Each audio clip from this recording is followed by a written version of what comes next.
Shalom, salam sehat, Bapak, Ibu, dan Saudara yang dikasihi oleh Tuhan Yesus Kristus.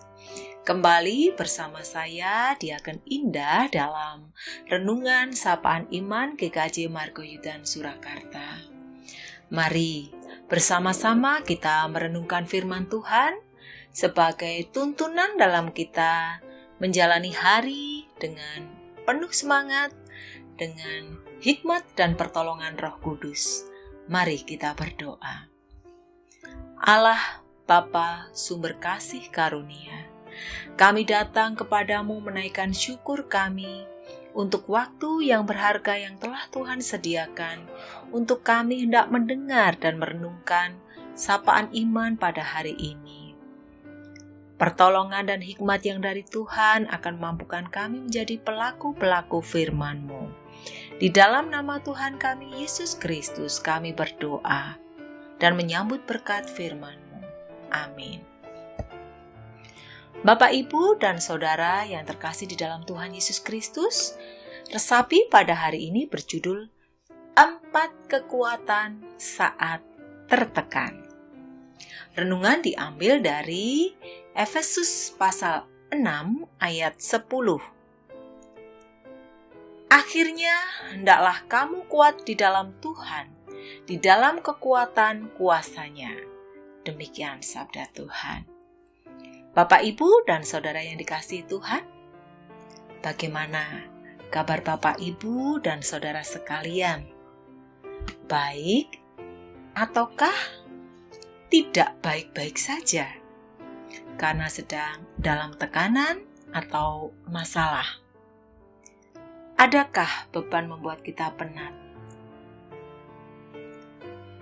Benarkah pada setiap tekanan atau masalah yang kita hadapi sebagai beban ini terdapat kekuatan yang tersembunyi? Jika benar, bagaimana caranya membangkitkan kekuatan tersebut? Bapak, Ibu, dan Saudara yang terkasih di dalam Tuhan, sedikit share. Ada masa di mana saya begitu tertekan karena merasa terjebak pada kondisi yang membuat saya tidak nyaman dan tidak sesuai dengan keinginan saya. Ingin rasanya saya lari dari masalah yang menekan untuk saya bebas, lepas dari tekanan. Katanya usia bukanlah jaminan kedewasaan, tapi pada umumnya orang yang lebih tua melewati proses atau pengalaman hidup yang lebih. Jadi, kedewasaan pasti butuh proses, pengalaman, tempaan. Pengalaman ini membutuhkan waktu. Nah, disinilah seiring berjalannya waktu, usia, istilah Jawa tentunya luweh mendep. Saya menjadi lebih berdamai dengan perasaan merasa, dan itu hanyalah perasaan saja ternyata. Tuhan menuntun saya menemukan kekuatan yang tersimpan pada setiap tekanan yang saya lewati. Kekuatan pertama, yaitu tidak ada yang kebetulan. Semua yang terjadi adalah proses yang Tuhan izinkan.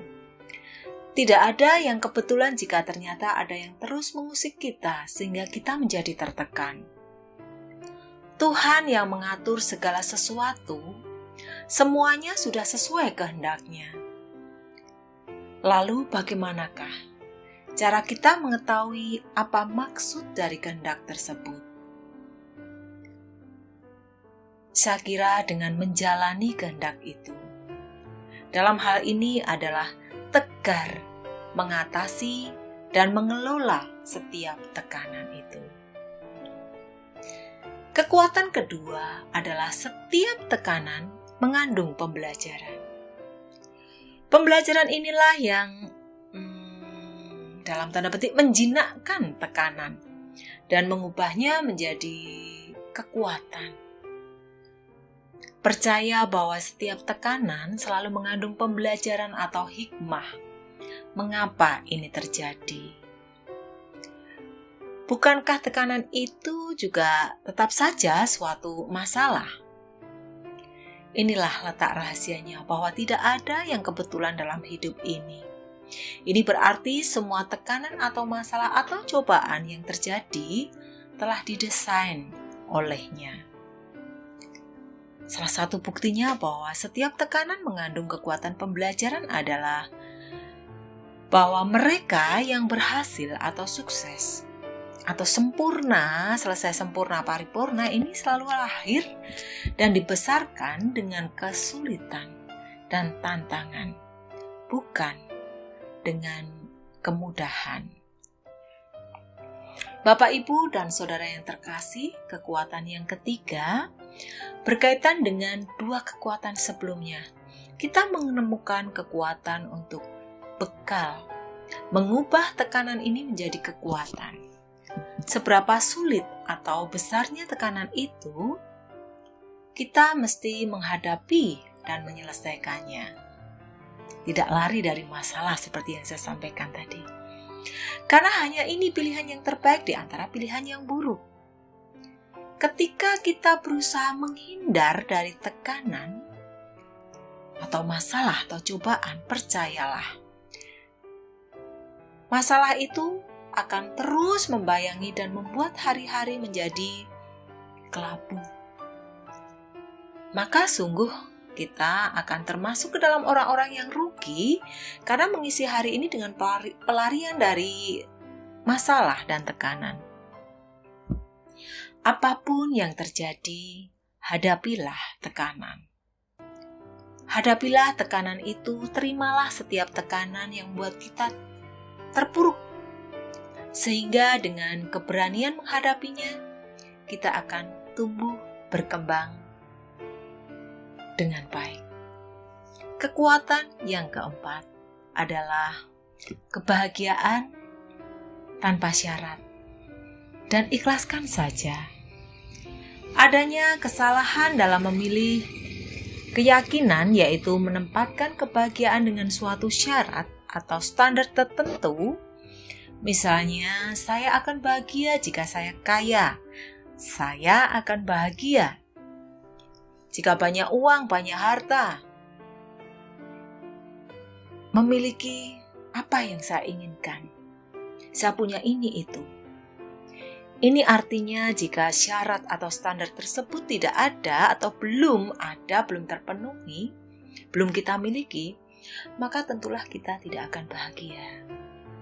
Jika tidak bahagia, apa pilihannya? Pasti tidak jauh dengan kondisi stres, tertekan. Ini artinya bahwa bahagia seharusnya tidak boleh dilekatkan pada standar atau syarat tertentu. Kita nikmati, kita bisa mengganti rasa percaya pada diri dengan saya tetap dan akan bahagia, meskipun, walaupun apapun terjadi. Saya bahagia meskipun masih berjuang. Saya bahagia walaupun belum memiliki yang saya inginkan, dan lain sebagainya. Bapak, Ibu, dan Saudara yang terkasih, semangat menemukan kekuatan-kekuatan yang baru dalam menghadapi tekanan bersama Tuhan Yesus.